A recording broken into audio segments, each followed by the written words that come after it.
Selamat pagi Bu Tati. Pagi Mbak Lia. Perkenalkan, saya Priscilia Renata Indiri. Sebelumnya saya mohon maaf nih Bu, mengganggu waktunya. Saya sangat senang mendapatkan kesempatan untuk berbicara langsung dengan Ibu hari ini. Hari ini saya akan mewawancarai Ibu tentang metode pengajaran. Sebelumnya, apa kabar Ibu hari ini? Alhamdulillah sehat walafiat Mbak Lia. Syukurlah. Langsung saja kita masuk ke pertanyaan yang pertama ya Bu. Pertanyaan yang pertama, bagaimana Ibu Tatik merencanakan pelajaran dan mengembangkan kurikulum? Untuk merencanakan pembelajaran tentunya di awal semester biasanya ya Mbak, kami menyiapkan dulu seperti prota, prosem, kemudian silabusnya. Nah setelah kami merencanakan sehari sebelum pembelajaran, biasanya kami menyiapkan yang namanya modul ajar. Nah, modul ajar itu digunakan supaya ketika pembelajaran itu lebih terstruktur dan terarah. Kemudian bagaimana kami mengembangkan kurikulum? Untuk saat ini kurikulum yang digunakan kan masih dengan kurikulum merdeka dan lebih dengan adanya 7 kebiasaan anak Indonesia hebat itu, jadi lebih menekankan tentang 7 kebiasaan anak Indonesia hebat kepada anak-anak, kebiasaan-kebiasaan baik, karakter yang baik, dan sebagainya. Selain itu, dalam pembelajaran tentunya kami juga saya memberikan anak-anak itu selain tentang materi yang ada, Kementerian Materi juga memberikan evaluasi kepada anak-anak, terus mengadakan refleksi kepada anak-anak supaya tahu apakah kurikulum yang sudah dilakukan itu benar-benar sampai ke anak-anak atau tidak. Kalau misalnya mungkin direfleksi itu belum, mungkin kami melakukan pengayaan lagi supaya anak-anak lebih memahami atau sampai kurikulum kepada anak-anak gitu Mbak. Untuk pertanyaan yang kedua, bagaimana Ibu memotivasi siswa yang malas belajar?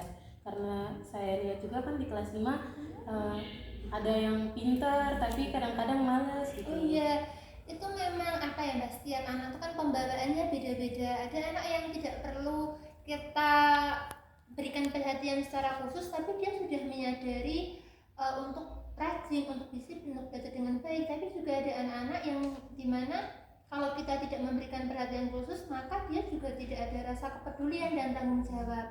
Itu sebenarnya kami juga melihat dari latar belakang keluarga juga.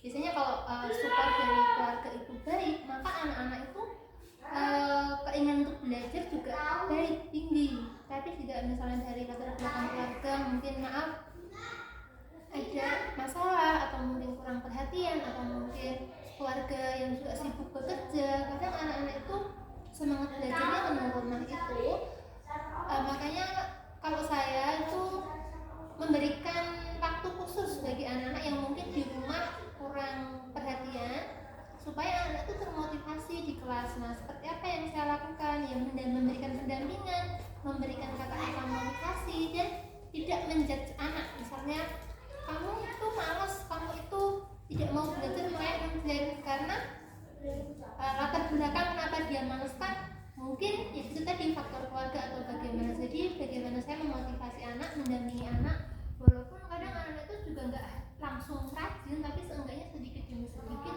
dia mau berusaha lebih baik. Terima kasih Bu. Selanjutnya ke pertanyaan yang ketiga, bagaimana Ibu mengevaluasi hasil belajar siswa? Jadi saya itu setiap bulan itu kayak mengadakan sebuah hari apresiasi, di mana setiap bulan itu saya memberikan apresiasi ke anak. Ketika anak itu hasil ulangannya meningkat, maka saya akan memberikan stiker ke anak itu supaya anak itu termotivasi. Dan stiker itu bukan hanya kepada anak yang paling bagus, tapi enggak, misalnya rata-rata ulangan Agustus itu 75, di September rata-ratanya menjadi 77, walaupun kenaikannya hanya 3 dan bukan yang tertinggi di kelas, itu saya beri dia poin stiker bintang bahwa dia sudah lebih baik dari bulan lalu. Harapannya supaya di bulan berikutnya ada semangat lagi. Kemudian juga saya memberikan apresiasi kepada anak-anak yang nilainya 100, kemudian pada kelompok belajar tergiat, dan juga kepada anak-anak yang apa ya, tidak hanya di luar pelajaran, di luar hal-hal lain dia terlihat meningkat seperti sifatnya, karakternya, atau mungkin keterampilannya. Itu saya juga memberikan apresiasi sebagai murid tergiat, sehingga anak itu setiap bulan dia bisa mengevaluasi diri, oh aku mau lebih baik dari yang kemarin supaya aku dapat reward gitu. Tapi rewardnya bukan dalam bentuk apa ya, hadiah atau apa, hanya stiker lah, stiker sama ya kata-kata ungkapan dari motivasi kepada anak. Berarti seperti yang kemarin yang di iya itu Bu. setiap sebulan sekali, setiap selesai ulangan biasanya itu kami mengadakan hari khusus untuk memberi apresiasi ke anak-anak. Kemarin Mbak Lia sama Dendel membantu menambahkan stiker itu ya. Nah itu cukup bagus ya Bu, untuk Iya. memotivasi anak-anak. Yang pertanyaan yang berikutnya, bagaimana Ibu dapat memastikan lingkungan kelas yang positif? Sebenarnya lingkungan kelas itu tuh juga pengaruh dari lingkungan luar juga Mbak. Kadang dari luar masuk ke kelas, terus mungkin ada hal-hal yang seharusnya tidak dikatakan anak-anak atau tidak terdengar, tapi kadang ada. Nah, saya tidak bisa mengontrol setiap detik, setiap menit, tapi setidaknya saya meminta anak-anak itu untuk bercerita, kira-kira ada kejadian apa ya, apalagi kalau pas saya nggak di kelas, pas istirahat atau apa, ada kejadian apa di kelas, terus kalau misalnya ada hal-hal yang apa ya kurang positif, itu biasanya saya mengajak bicara anak itu buat nggak boleh loh ngomong kalau kayak gini itu menyakiti temannya, itu tidak apa ya, tidak harus dilakukan di kelas. Tapi ya memang terkadang tidak semuanya tuh bisa langsung menerima, kadang juga dikasih tahu tapi tetap melakukan hal-hal yang seperti yang kurang baik lah. Tapi setidaknya saya mencoba dan berusaha untuk meyakinkan anak-anak, untuk menyampaikan ke anak-anak bahwa kita harus selalu berbicara yang positif, karena apa yang kita lakukan, apa yang kita katakan itu akan kembali kepada kita. Jadi ya apa ya Mbak ya, tetap ngasih tahu anak-anak gitu aja.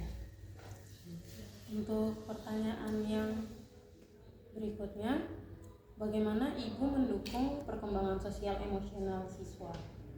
Selalu ngajak ngobrol anak-anak, selalu ngajak anak-anak itu nggak hanya bahas pelajaran, nggak hanya ngasih tahu tentang PR, tapi juga ngajak anak-anak untuk mungkin membuat sesuatu kreativitas, atau mungkin sekarang itu saya sama anak-anak kemarin tuh lagi itu Mbak, mengadakan kalau ada anak yang ulang tahun, kami tuh memakai uang kas sebesar 10.000 untuk membuat jajanan, terus kita rayakan di kelas bersama-sama, itu supaya apa, ada rasa kepedulian sama temannya, temanku ulang tahun, aku ikut seneng, aku ikut merayakan. Itu juga membangun emosi dan sosial anak-anak supaya mereka itu memiliki empati kepada temannya, terus mungkin menjenguk teman yang sakit, mengajak anak-anak untuk menjenguk temannya yang sakit dengan apa, mengumpulkan mungkin apa ya Mbak ya, uang seikhlasnya untuk membeli jajanan, untuk mengunjungi teman yang sakit. Pokoknya saya berusaha untuk ngajak anak-anak itu juga meningkatkan emosi dan sosial emosional dan sosialnya, supaya mereka itu memiliki empati dan simpati yang tinggi kepada teman-teman dan lingkungannya gitu. Oke Bu, dari 5 pertanyaan tadi terima kasih karena Ibu sudah meluangkan waktu untuk saya wawancarai hari ini.